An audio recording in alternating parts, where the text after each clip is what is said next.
Foundations. Default leave it for your food, the one for me, one for you game. Easy peasy obedience with 101 dog spots. With Nikuya, the boxer puppy, 8 months old. Start with a handful of food. For comfort, it makes sense to sit on the floor with the dog lying in front of you, but whatever floats your boat works. Place 3 pieces one at a time with your dog. She may eat these. And then place 1 piece with you. When you place the 1 piece with you, immediately place 1 with the dog and then 2 more for her before placing 1 with you again. Repeat this pattern about 10 times.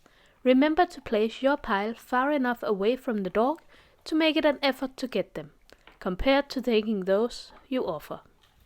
If this means behind your leg in the beginning, that's fine too. After repeating this about 10 times, your dog should begin to get the picture. You can now place 2 pieces one at a time with you and 3 pieces with your dog for her to eat. Repeat this pattern about 10 times. You have probably guessed the next step from here, but we'll go through it anyway. Place 3 pieces of food with you for every 3 pieces you place with the dog. Repeat about 10 times.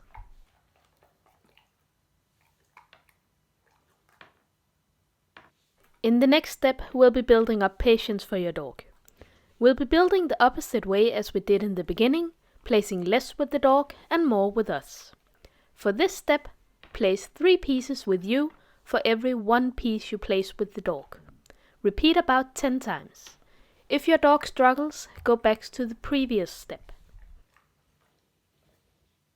After playing this game a few times, you can start randomizing how many pieces you place with your dog and how many pieces you place with you, but make sure to keep it easy on the dog. If she starts paying attention to your pile, you're placing too many with you and too few with her. Another fun variation is to randomly take pieces from your pile and place with the dog instead of serving them from the master pile in your hand.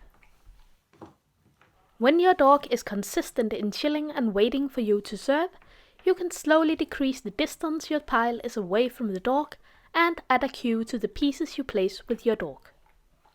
Yours could be an option for the cue, but it's your pick. Remember that if your dog starts paying too much attention to your pile, you've moved too close too fast.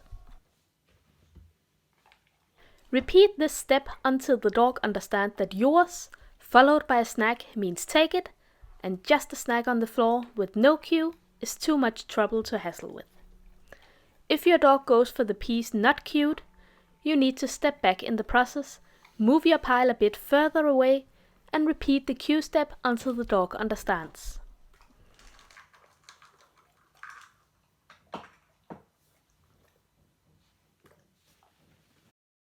I have added a section for troubleshooting to this video, because what do you do if your dog searches for your pile? I like to take a treat right to their nose and guide them back in place with it with one hand, and if necessary move my pile a bit further away with my other hand. You can see the process in the next little clip. This might sound like rewarding the dog for going for your pile, but it is merely redirecting their attention to something they can't have. Simply moving the forbidding pile away will increase frustration and make the game less fun, so we really want to avoid that.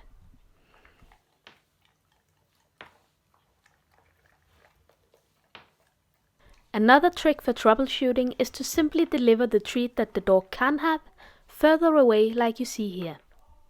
Enough to move her attention away from my pile and allowing me to move it, but not enough to cause her to need to get up. Notice how neatly her new position makes my pile less accessible to her and allows me some wriggle room to create an easier setup for her. We have a few seconds left for a hot tip too.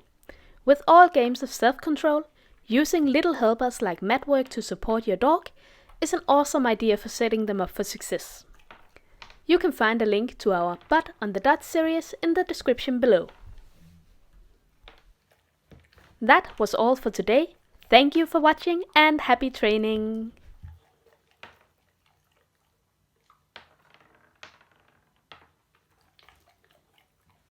This video has been created by Laura Friis and Easy Peasy Obedience, produced in collaboration with 101 Dogspots.